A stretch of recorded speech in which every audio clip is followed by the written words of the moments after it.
Você já pensou o que Deus preparou para a sua vida para este dia? Você já pensou no que Deus desenhou? Qual foi o banquete, qual foi a mesa que Deus montou, preparou para a sua vida para este domingo? Pensou nisso já não? Ou acordamos, vamos vivendo, vamos enfrentando aquilo que aparece durante o dia e acabou o dia, Deus, muito obrigado, e vou dormir e tchau, até amanhã? Ou você sabia que o Senhor tem planos, o Senhor tem sonhos, o Senhor tem projetos, o Senhor é bom e o Senhor preparou algo para a sua vida para esse dia? Você sabia disso? O Senhor preparou algo maravilhoso para você. Eu estou aqui para te dizer que este é o dia que o Senhor fez. E tudo aquilo que Ele faz é perfeito, tudo aquilo que Deus faz é bom, tudo aquilo que Deus faz é maravilhoso, e Deus preparou este domingo para a sua vida. Deus preparou este dia, e eu quero declarar sobre você, que é um dia para estabelecer um novo tempo sobre a sua vida. É um dia para estabelecer um novo rumo, uma nova postura, uma nova esperança sobre você. Talvez você não parou para pensar no que Deus preparou para você hoje, mas eu quero te dizer, Ele preparou um dia especial, um dia para aquele que receber o que Ele preparou, um dia para aquele que se assentar à mesa desse banquete, vai experimentar um novo destino, um novo rumo, uma nova vida nele, naquilo que Ele conquistou para você. Você quer se assentar nesse banquete? Você quer se assentar nessa mesa? Você quer receber aquilo que o teu Deus preparou para você para este dia? É sobre isso que eu vim falar com você nessa noite. É sobre esse desejo, essa vontade de Deus que eu quero conversar com você nessa noite. O tema do meu pensamento, o tema dessa mensagem é: o tempo da espera acabou. O tempo da espera acabou. Aleluia, aleluia, glória a Deus. Diga: eu recebo, eu quero, é meu. Aleluia. Eu quero convidar você a abrir a sua Bíblia no Evangelho de Lucas, capítulo 7, nós vamos ler o versículo 20. Lucas 7, 20. A palavra de Deus diz assim: dirigindo-se a Jesus, aqueles homens disseram: João Batista nos enviou para te perguntarmos: és tu aquele que haveria de vir, ou devemos esperar algum outro? És tu aquele que haveria de vir, ou temos que continuar esperando? Temos que esperar por outro? Eu gostaria que você percebesse, quando eu leio os evangelhos, eu gosto muito de entrar na história e entender a circunstância, entender o pano de fundo. Quando esses homens chegam a Jesus, mandados por João Batista, e fazem essa pergunta: Jesus, o Senhor é aquele que nós temos esperado? Ou temos que continuar esperando? O Senhor é aquele pelo qual nós temos aguardado por tantos anos, tantas décadas, tantos séculos. É o Senhor a resposta? Ou temos que esperar outro? Queridos, Israel era o povo da promessa. Israel era o povo que tinha recebido palavras de Deus, de uma promessa grande, a promessa da vinda do Messias, do Cristo, o Filho de Deus, que viria mudar a sorte desse povo. Quando esses homens estão perguntando: és tu aquele que nós estamos esperando? Eles estão falando: Jesus, o Senhor é aquela resposta que nós aguardamos há tanto tempo, aquele que mudaria a nossa sorte. És tu aquele que transformaria o nosso modo de viver, esse tempo de opressão que nós vivemos. É o Senhor, ou nós temos que continuar esperando? Porque Israel era o povo da promessa, Israel era o povo escolhido. Mas a história, as decisões desse povo fizeram ele viver uma longa jornada, longos períodos de grande aflição, de grande opressão, de grande angústia. Esse povo viveu como escravo por mais de 400 anos na terra do Egito. Este povo foi levado cativo ali ao Egito e escravizado, e trabalhou para Faraó. debaixo de sol, debaixo de aridez, debaixo de muita opressão, debaixo de chicotadas, de chibatadas, de muito sofrimento. E eles permaneceram ali como escravos, talvez com alguma esperança que um dia eles fossem libertos. Mas sabiam que iriam ficar ali, não sabiam se eles sairiam, se os seus filhos sairiam, se os seus netos um dia sairiam. Eles viviam ali sem esperança, angustiados. Quando saíram do deserto, permaneceram 40 anos peregrinando no deserto. Quando saíram do Egito, permaneceram 40 anos peregrinando no deserto, caminhando no deserto. Eles tinham tido a opção de começar a conquistar a terra prometida, mas enviaram alguns espias para verificar aquela terra que Deus tinha prometido para eles. E por causa do medo daqueles homens, por causa da falta de fé daqueles homens, todo o povo de Israel foi obrigado a caminhar por 40 anos no deserto, debaixo do cuidado de Deus, sim, debaixo da nuvem, da proteção, da sombra, sim, debaixo do calor da coluna de fogo à noite, protegendo, sim, mas ainda assim viviam no deserto, ainda assim estavam ali vivendo esse tempo de não perfeição, esse tempo onde essa vontade perfeita de Deus, essa promessa sobre a vida deles não era materializada. Esse povo de Israel vivia sempre em guerra, sempre com inimigos que os afligiam, resultado também da desobediência desse povo. Por algumas vezes Deus falou: vocês não devem fazer aliança com inimigos, vocês não devem fazer aliança com os povos que habitam essas terras que vocês têm que conquistar. Mas Israel, por algumas vezes, não cumpriu, não obedeceu, mesmo tendo a oportunidade de aniquilar aqueles inimigos. Eles não fizeram, estabeleceram acordos, fizeram pactos para estabelecer um bom convívio debaixo de desobediência. E esses povos com quem eles fizeram acordos se tornaram a aflição deles durante anos e anos e séculos de lutas, de opressão, de dor, de guerras. Esse povo de Israel. E eles ouviam, esses homens que foram perguntar para Jesus se era ele que eles estavam esperando. Eles sabiam da história. Na história de Israel se falava de tempos gloriosos, tempos grandiosos. Falavam do tempo do reinado de Davi, um tempo onde Israel tinha paz, um tempo em que Israel avançava, Israel conquistava, Israel expandia o seu reino. Eles ouviam falar da época do reinado de Salomão, da glória, da sabedoria de Salomão, que construiu, edificou Jerusalém e estabeleceu ali um tempo de glória, um tempo de sabedoria. Israel era visitado por pessoas que queriam conhecer, queriam saber da fama daquele povo. Eles ouviam dessa história, que já houve um tempo glorioso. Eles sabiam da história, da promessa e da palavra, que da descendência de Davi, seria levantado o rei. Viria o ungido, viria o Messias, viria aquele que mudaria a sua sorte. Então, quando esses homens chegam a Jesus e perguntam a ele: Jesus, és tu aquele que nós estávamos esperando? Nós temos todo esse cenário por trás dessa pergunta.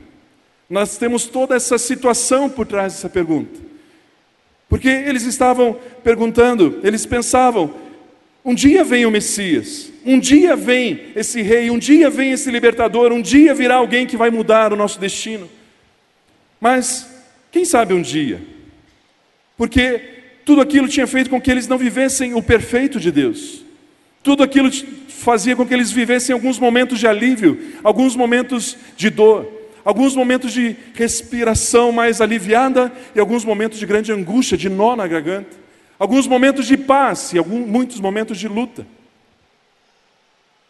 E eles pensavam então: quem sabe um dia? Não sei se será na minha geração, afinal meus pais já guardaram o cumprimento da promessa, os meus avós também aguardaram, os meus bisavós, os meus tataravós. Talvez um dia.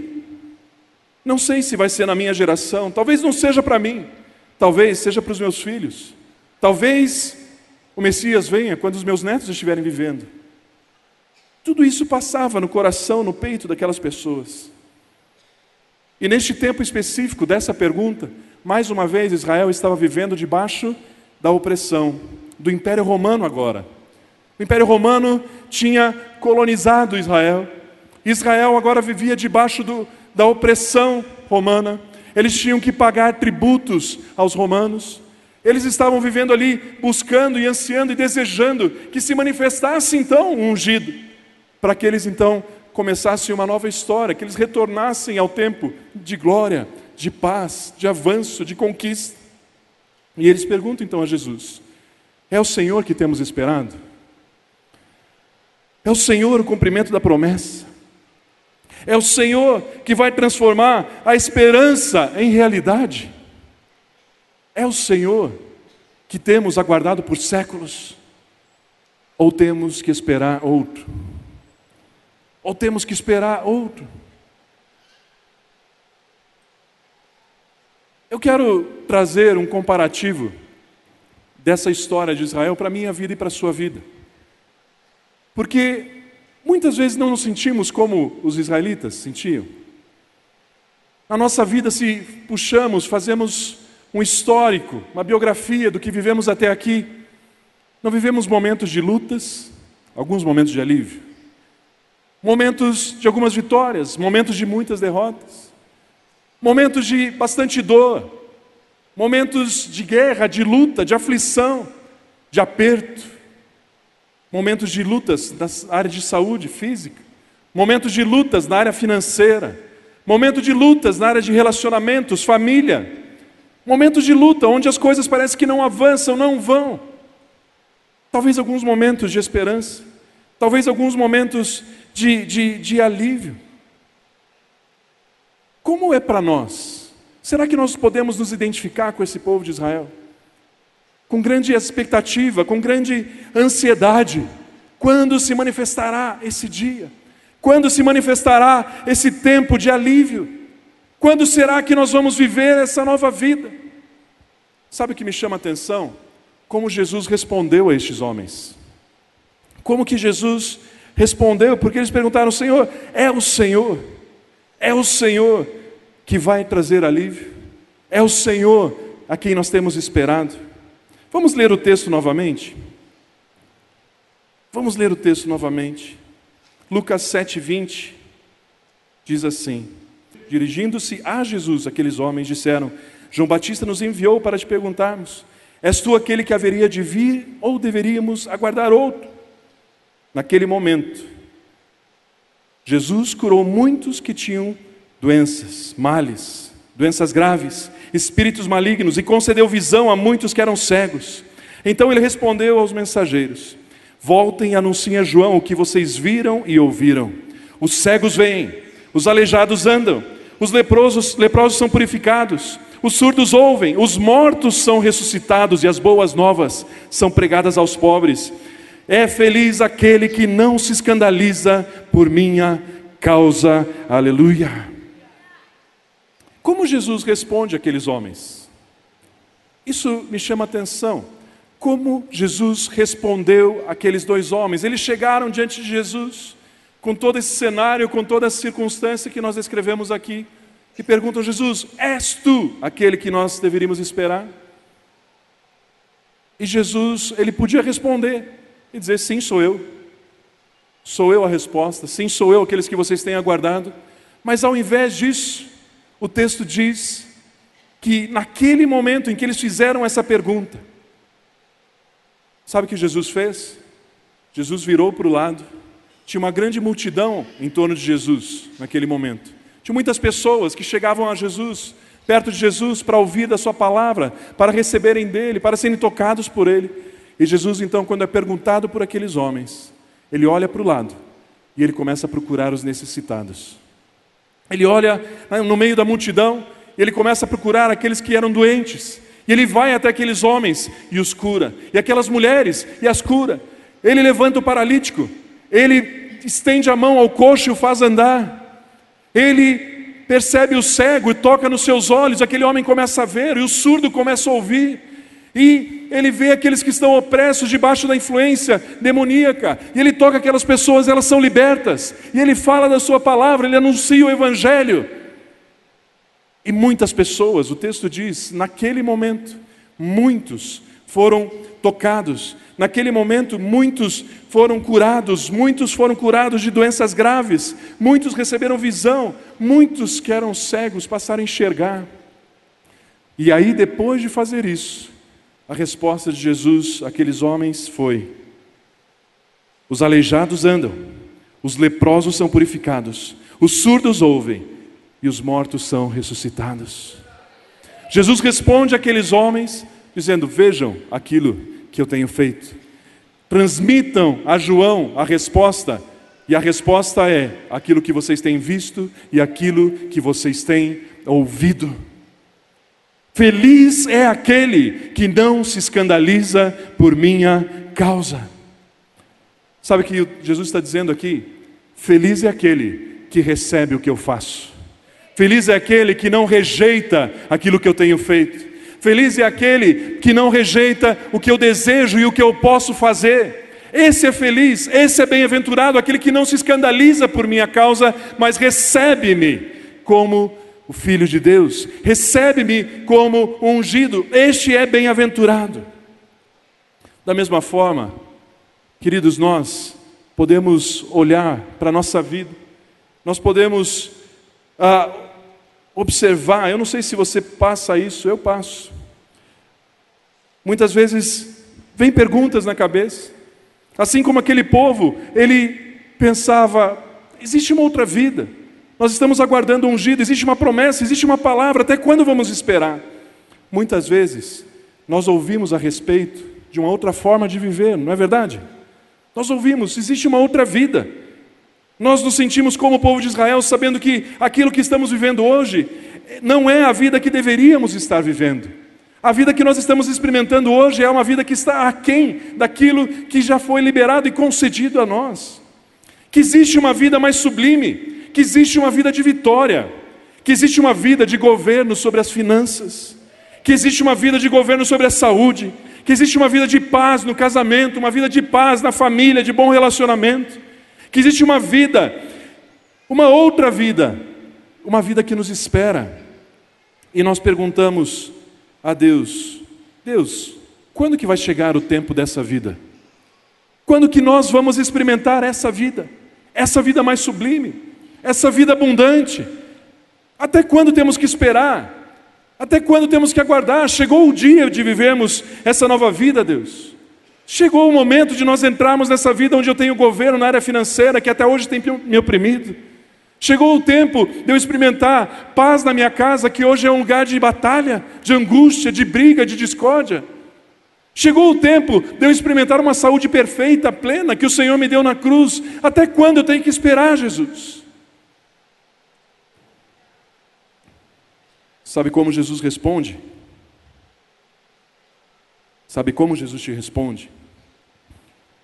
Talvez você se sinta culpado e você pense: Jesus, eu ouço tudo isso, eu sei que existe uma vida melhor, eu sei que existe uma vida abundante, eu sei que existe uma vida de paz, uma vida de alegria, mas Jesus, eu nem ouso te pedir por essa vida, e nem ouso entrar no caminho que tem como rumo, destino essa vida, porque eu não mereço, Jesus. Eu me sinto culpado, eu acho que eu não posso, eu tenho que acertar primeiro algumas coisas na minha vida, eu tenho que corrigir primeiro alguns erros, eu tenho que ajustar algumas atitudes na minha vida. Eu sou culpado, eu me sinto culpado, eu sou pecador, eu não posso usufruir dessa vida, Jesus. Sabe como Jesus te responde? Sabe como Jesus te responde? Deixa eu te contar uma história.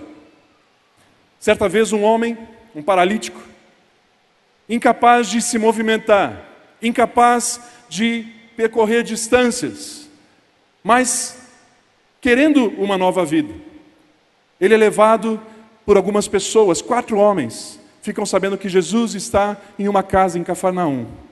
E 4 homens então colocam este paralítico numa maca e carregam este homem até a casa em que Jesus está. Quando eles chegam lá, o desejo deles era colocar este homem diante de Jesus, para que algo pudesse ser feito por ele. Só que quando chegam na casa, está lotado. A casa está cheia, todos os cômodos estão cheios. As janelas, tem gente sentada nas janelas, na porta, está todo mundo se apinhando. Em volta, em torno da casa, muitas pessoas. Não tem como chegar até Jesus. Esses homens, então, vendo aquela dificuldade, vendo aquele cenário, têm uma ideia, sobem sobre o telhado da casa, abrem um buraco sobre o lugar onde Jesus estava, amarram algumas cordas naquela maca e descem aquele paralítico diante de Jesus. Então, o que isso tem a ver com eu me sentir culpado? Como isso pode ser uma resposta de Jesus em relação a eu me sentir culpado? Veja o que Jesus fala, a obra, no momento em que aquele homem é colocado na frente dele. Lucas 5:20. A palavra de Deus diz assim: e vendo-lhes a fé, disse ele: homem, os seus pecados são perdoados. Querido, esse paralítico não tinha aberto a boca ainda. Este homem não tinha falado nada para Jesus. Ele simplesmente tinha sido baixado ali na frente de Jesus. Esse homem, ele não pôde fazer nenhum tipo de esforço para chegar até Jesus, até porque ele não conseguia. Ele não era merecedor. Ele não tinha suado a camisa, ele não tinha feito nenhuma obra, ele não tinha feito nada que merecesse de Jesus compaixão. Não existia uma obra que justificasse aquele homem. E nem sequer arrependimento ele chegou a demonstrar. Não abriu a boca. E antes de qualquer coisa, Jesus falou àquele homem: os teus pecados são perdoados. Os teus pecados são perdoados. Se você se sente culpado, se você se sente não merecedor, se você acha que você não pode experimentar essa vida abundante, eu vim aqui para te dizer, esse tempo de espera acabou, esse tempo de espera terminou. Jesus não te vê assim, Jesus perdoa os seus pecados, Jesus purifica a tua alma, Jesus redime você, Jesus justifica você. Você não é culpado, você não é indigno, Ele te faz digno, Ele te faz justo, Ele te faz merecedor por causa dEle, não por causa da sua obra. Você tem acesso a essa vida, você tem direito a essa vida, você pode entrar nesse novo caminho. Assim como Jesus respondeu àqueles homens, não diretamente falando para eles, mas agindo, assim Jesus responde a você e a mim. Nos sentimos culpados? Ele aponta: lembre daquele paralítico, eu o perdoei antes mesmo que ele abrisse a sua boca. Talvez você sinta que a sua vida não sai do lugar. Talvez você perceba que a sua vida está patinando. Você sente que você está tentando, caminhando, tentando caminhar, aliás, mas você sente como esse paralítico. Não consegue andar, não consegue avançar. As dificuldades que você enfrenta hoje são as mesmas dificuldades que você enfrentava 1 ano atrás, 2 anos atrás, 5 anos atrás, 10 anos atrás. E você pensa: até quando que eu vou ficar neste mesmo lugar? Até quando eu vou permanecer nessa mesma situação? Deus, eu me sinto paralisado. Deus, eu me sinto um paralítico. Deus, eu não consigo andar, eu não consigo caminhar, eu não consigo sair do lugar. Deus, até quando eu tenho que esperar? Sabe como Ele te responde? Continuando a história, em Lucas 5:24, Jesus disse: ora, para que saibais que o Filho do Homem tem na terra a autoridade para perdoar o pecado, disse ao paralítico: a ti te digo, levanta-te, toma o teu leito, vai para a tua casa. E imediatamente se levantou diante deles, tomou o leito em que estivera deitado por anos e foi para a sua casa, glorificando a Deus. Aleluia! Eu vim aqui para te dizer que o tempo de espera acabou. Eu vim aqui para te dizer que o tempo de você estar deitado, paralisado, no mesmo lugar, ano após ano, acabou. Chegou o tempo de levantar, chegou o tempo de andar, chegou o tempo de você ir ao seu destino, em nome de Jesus. Aleluia! Talvez você sinta que você é incapaz ao trabalho. Você não se sente incompetente. Você sente que as suas ações, a sua produtividade não é boa. Você talvez se compare no seu trabalho, no seu emprego, você vê que outros fazem melhor, que fazem mais. Talvez você sinta que a sua aptidão no trabalho, ela não gera resultado, ela não gera retorno. Você se frustra no seu trabalho, você se frustra na sua produção, você acha que você não consegue. E você tem esperado: Deus me capacita, Deus me ajuda, Deus, eu quero fazer, mas eu não consigo, eu me sinto incapaz, eu me sinto não capacitado para realizar, não capaz para fazer. Sabe como Deus te responde? Sabe como Deus te responde? Lucas 6,6. Ainda em outro sábado, entrou na sinagoga e pôs-se a ensinar. Estava ali um homem que tinha a mão direita atrofiada. Eu amo Lucas porque Lucas ele escreve detalhes. Lucas ele coloca alguns detalhes que outros não colocam. E quando ele fala aqui dessa mão atrofiada, ele faz questão de mencionar que é a mão direita, a mão destra. Isso representa trabalho. Este homem que tinha essa mão direita atrofiada, ressequida, ele era incapaz de realizar trabalhos, ele era incapaz de produzir, ele tinha uma deficiência, ele tinha uma limitação, ele não conseguia, ele não fazia. O que outros podiam fazer, ele se sentia incapaz. No versículo 8, disse ao homem que tinha a mão atrofiada: levanta-te e fica em pé aqui no meio. E ele levantando-se ficou em pé. Versículo 10, e olhando para todos em redor, disse ao homem: estende a tua mão. Ele assim o fez, e a mão foi reestabelecida. Aleluia! Você se sente incapaz, você sente que você não pode, você sente que você não consegue, você sente que a sua mão ela não pode produzir, o resultado do seu trabalho não tem tido retorno, você não percebe o retorno daquilo que você tem feito. Eu vim aqui para te dizer que o tempo de espera terminou. Eu vim aqui para te dizer que Jesus tocou aquele homem. Ele responde a você: eu toquei naquele homem de mão atrofiada, e eu toco na sua vida, eu transformo a sua vida, eu mudo a sua história, eu mudo o seu destino, eu mudo a sua incapacidade em capacidade. Eu vim aqui para te dizer que o tempo de espera acabou. Aleluia! Talvez você sinta depressão, talvez você está aí pelos cantos chorando, triste, angustiado, nó no peito, um aperto. Sabe como Jesus responde a você? Certo dia, um homem chamado Jairo, ele ficou sabendo que Jesus estava se aproximando, e ele chegou até Jesus, encontrou Jesus e disse: Jesus, eu preciso que o Senhor vá à minha casa. Eu preciso que o Senhor vá até lá, porque a minha filha está doente e ela está a ponto de morrer. Jesus, eu preciso que o Senhor vá lá e opere um milagre, cure a minha filha. Jesus então aceita aquele convite e vai em direção à casa de Jairo. No meio do caminho, ele é interrompido. No meio da multidão, uma mulher, ela se aproxima, ela toca em Jesus, e eu não vou entrar nesse contexto, mas aquilo toma um tempo. Enquanto Jesus estava ali atendendo aquela mulher, chega um recado para Jairo dizendo: Jairo, não adianta mais você incomodar o mestre, sua filha já morreu, já acabou, já foi, não tem mais o que fazer. Jesus, ouvindo isso, ele disse: vamos lá, Jairo, vamos continuar, vamos para sua casa sim. Mas quando chegou na casa de Jairo, em torno da casa, em volta da casa, existia uma multidão, muitas pessoas, e aquelas pessoas estavam chorando a morte daquela moça, chorando, tristes, deprimidas, abatidas, angustiadas, desesperadas, por causa da morte daquela menina. Em Lucas 8:52, veja a ação de Jesus e a resposta para você que tem estado em depressão, em choro, em lamento. Jesus, a palavra de Deus diz assim: e todos choravam e pranteavam. Ele, porém, disse: não choreis, ela não está morta, mas dorme. Sabe o que Jesus estava dizendo para aquela multidão?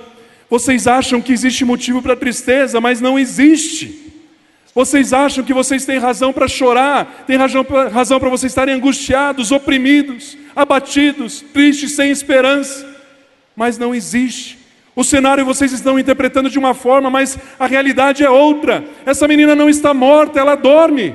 Jesus está dizendo a você: você está chorando, você está abatido, você está triste, você olha as circunstâncias à tua volta, você não entende, você fica abatido, você fica deprimido, E Jesus diz a você: não chore mais, pare de chorar, porque essa situação não é situação de choro, mas é situação de vitória. Ela está sob controle, ela está sob o meu controle. Levante-se e pare de chorar, diz o Senhor. Saia dessa posição de choro, saia dessa posição de tristeza, saia dessa posição de opressão, porque você não entende o que você está passando, mas eu entendo o que você está passando. Essa menina não morreu, mas ela dorme e ela vai acordar. E a situação na sua vida não é uma situação final, é uma situação onde será revertida em nome do Senhor Jesus. Aleluia. Talvez você não saiba para onde ir, talvez você não consiga enxergar o seu futuro. Sabe como Jesus responde para você que está sem visão física, mas talvez sem visão emocional, sem visão espiritual, sem visão de propósito? Jesus diz: eu curei o cego, eu fiz o cego enxergar, eu fiz aquele que não enxergava, ele passou a enxergar. Eu coloquei lodo nos olhos daquele cego, ele viu. Eu curei, eu toquei nos olhos do outro, ele viu também. Ele começou a enxergar, ele começou a ter uma nova perspectiva de vida, ele começou a ver para onde ele ia, ele começou a perceber o caminho. Eu vim aqui para te dizer que o tempo de espera acabou. Talvez você diga: mas as circunstâncias na minha vida são contrárias. As situações que eu estou vivendo, elas são muito difíceis, de grande luta. Não tem como vencer, não tem como ultrapassar. A situação é difícil. Aquilo que eu estou vivendo não tem solução, não tem como vencer isso, não tem como governar sobre essa situação. Sabe a resposta de Jesus para você? Pedro andou sobre as circunstâncias impossíveis. Pedro andou sobre as águas, onde era impossível, onde não tinha como. Quando Pedro colocou os olhos em Jesus, ele andou sobre o mar revolto, ele andou contra o vendaval. Enquanto ele tinha os olhos fitos em Jesus, ele andou, ele governou sobre circunstâncias impossíveis. Eu vim aqui te dizer que o tempo de espera acabou. Eu vim aqui para anunciar a você, liberar sobre a sua vida, que um novo tempo inicia, um novo tempo onde você governa sobre as circunstâncias. Eu declaro que você não será mais julgado pelas circunstâncias, você julgará as circunstâncias. Talvez você sinta que você tem enterrado os seus sonhos. Você sinta que as suas expectativas, os seus planos, eles foram frustrados. Você tinha algumas metas, você tinha alguns desejos, você tinha planos, você tinha sonhos. Mas a vida foi cuidando de oprimir você, roubar de você, fazer você desistir desses sonhos, fazer você desistir desses planos. Talvez você está aqui essa noite e tem algumas coisas na sua vida que você desejou muito, e hoje você pensa: deixei para lá, não tem como, não vou alcançar, eu desisti. Sabe como Jesus responde para você? Jesus diz para você: lembra da viúva de Naim?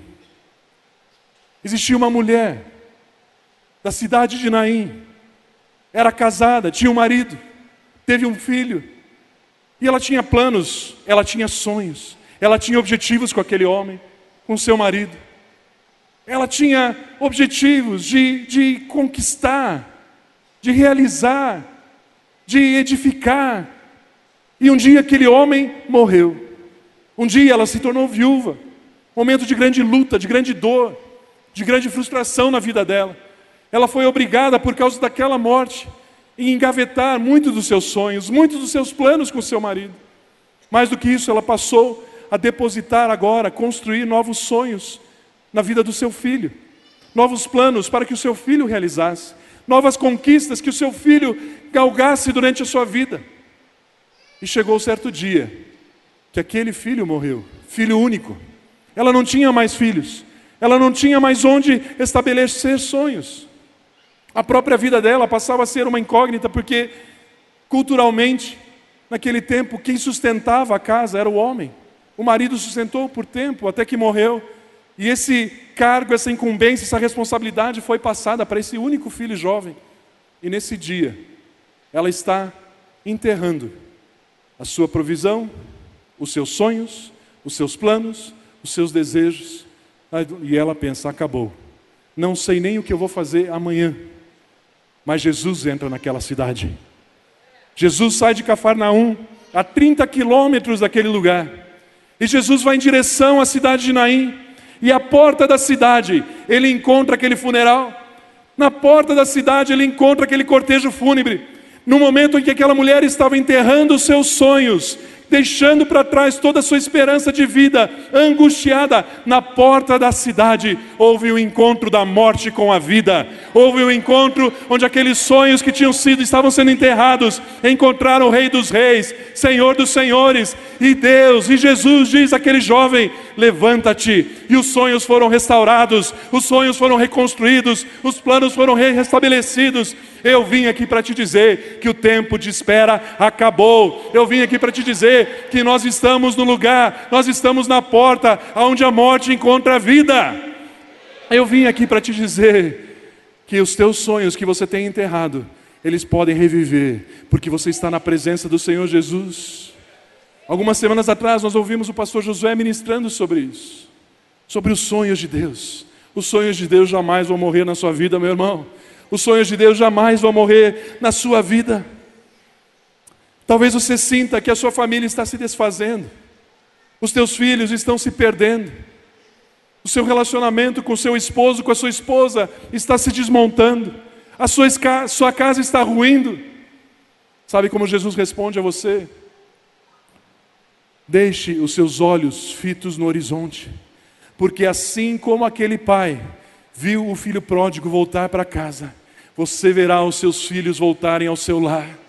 Assim como aquele homem viu o seu amado voltar para casa e correu em direção dele, o abraçou, o beijou e restaurou a posição de filho naquele jovem, colocando anel no dedo, sandálias nos pés, a capa sobre ele, restaurando a posição de filhos. Assim, na sua casa, você verá a restauração do Senhor, você verá a restauração do seu lar, você verá a restauração do seu casamento, você verá seus filhos voltando para casa, aqueles que têm enfrentado lutas com drogas, têm fugido de casa, você os verá restaurados. Eu vim aqui para te dizer, o tempo de espera acabou, o tempo de aguardar terminou. Aleluia. Talvez você pense: é tarde demais. É tarde demais. Tom, é muito legal tudo isso que você está falando, mas as minhas esperanças já se foram. As minhas expectativas já se foram. O tempo da minha vida já se foi. Eu já nem estou esperando mais, eu já desisti. Talvez você pense: é tarde demais. Sabe como Jesus responde a você? Marta e Maria acharam que era tarde demais. Marta e Maria pensaram que não tinha mais jeito. Marta e Maria tinham sepultado o seu irmão Lázaro, e já fazia dias, e cheirava mal.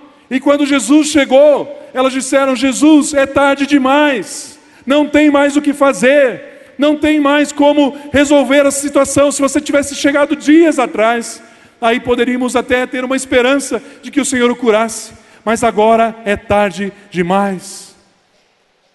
Você conhece a história, e não era tarde demais. Jesus mandou abrir aquele túmulo, Jesus deu uma ordem e Lázaro veio para fora. Você pensa que é tarde demais? Lembre-se novamente da viúva de Naim. Ela pensava que era tarde demais. Ela achava que não tinha mais jeito, não tinha mais solução. O seu filho já estava morto, já estava sendo conduzido para ser enterrado. Mas Jesus disse: não é tarde demais. Não é tarde demais. Ele disse: jovem, eu te digo, levanta-te. Aquele jovem levantou. E eu digo a você nessa noite: não é tarde demais na sua vida.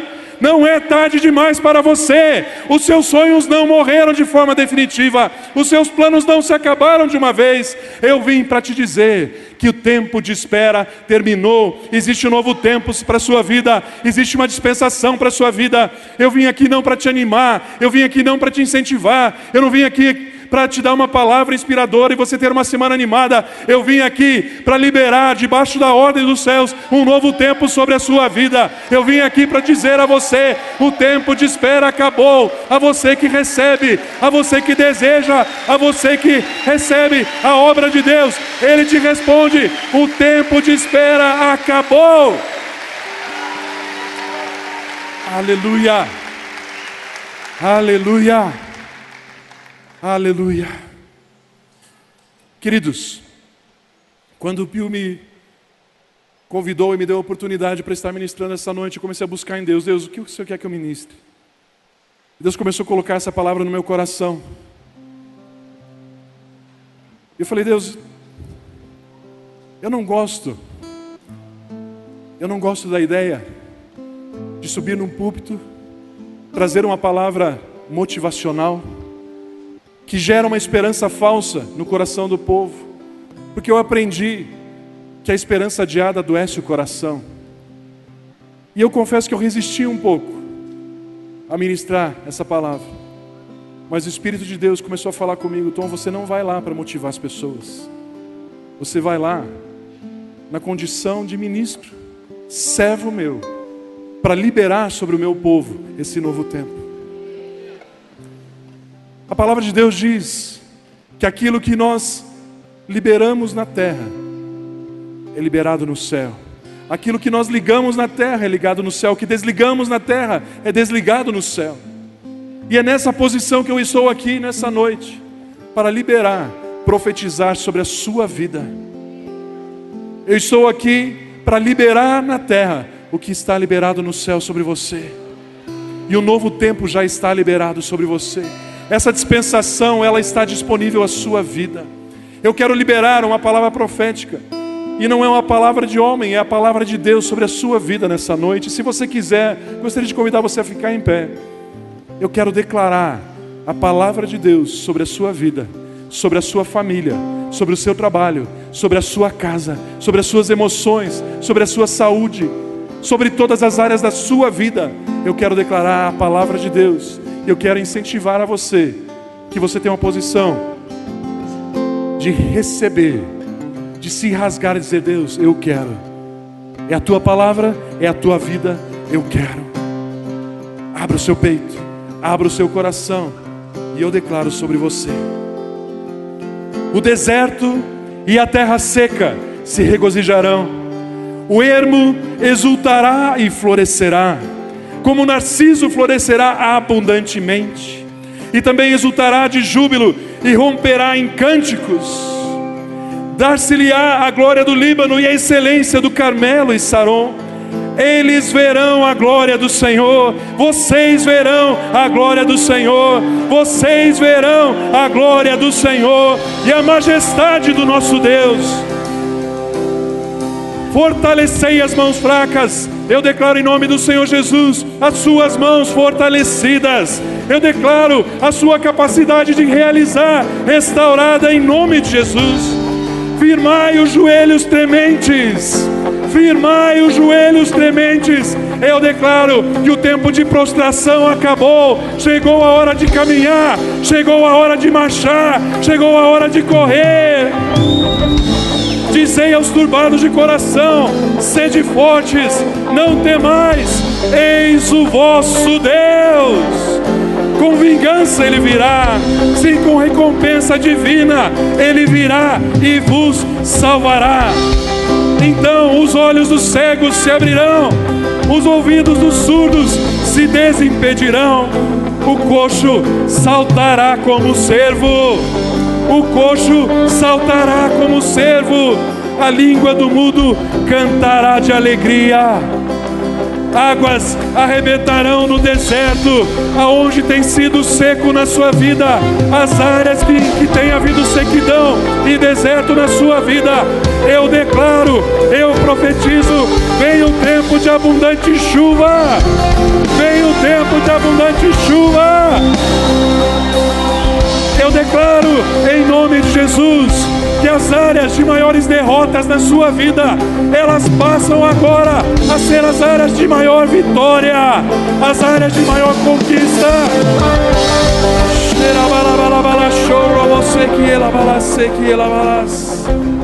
Águas arrebentarão no deserto e ribeiros no ermo. A miragem, o sonho, o desejo tornar-se-á em lago. A terra sedenta em mananciais de águas.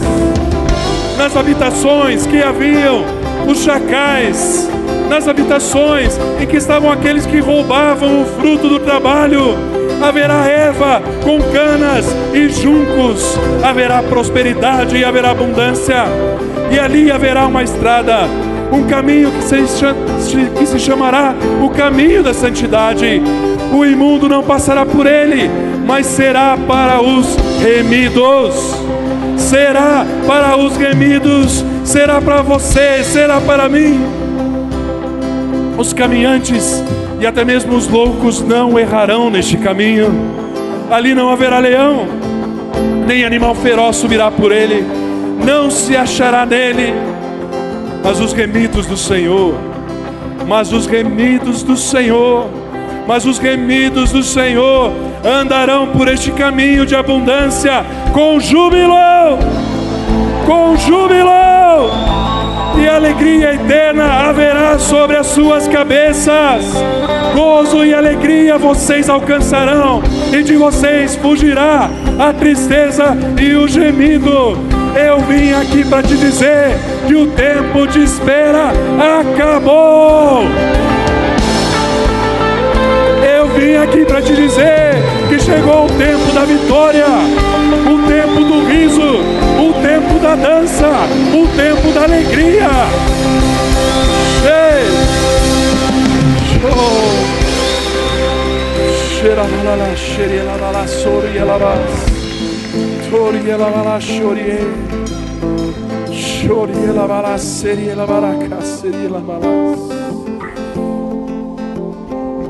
Perguntamos: Jesus, até quando temos que esperar? E ele responde: os cegos vêm, os aleijados andam, os leprosos são purificados, os surdos ouvem, os mortos já estão vivos, e as boas novas são pregadas aos pobres. Feliz aquele que não se escandaliza comigo, feliz aquele que vive o que eu te dei. Aleluia, aleluia, aleluia, aleluia. Pai Celestial, Pai Celestial, obrigado porque tudo já foi feito. A Tua palavra diz que nós já temos tudo o que é necessário para viver uma vida piedosa. O Senhor Jesus já deu tudo. O Senhor Jesus já sofreu na cruz a enfermidade, toda ela e todas elas, para que nós não precisássemos de sofrer mais. O Senhor já sofreu toda a dor, para que nós não precisássemos sofrer mais. O Senhor se tornou maldição, para que nós não precisássemos mais estar debaixo de maldição. O Senhor estabeleceu a justificação, porque sabia que não tinha como merecermos essa vida, e por isso o Senhor abriu o caminho. Jesus, o Senhor disse a razão da sua vinda sobre a terra, que foi: eu vim para que vocês tenham vida, e vida em abundância. Jesus, nós te honramos com a nossa voz, nós te honramos com o levantar das nossas mãos em adoração, nós te honramos com as nossas. Mas Jesus, a forma onde mais podemos te honrar é viver a vida que o Senhor já nos concedeu. Vida abundante, vida plena, vida cheia de paz e de alegria.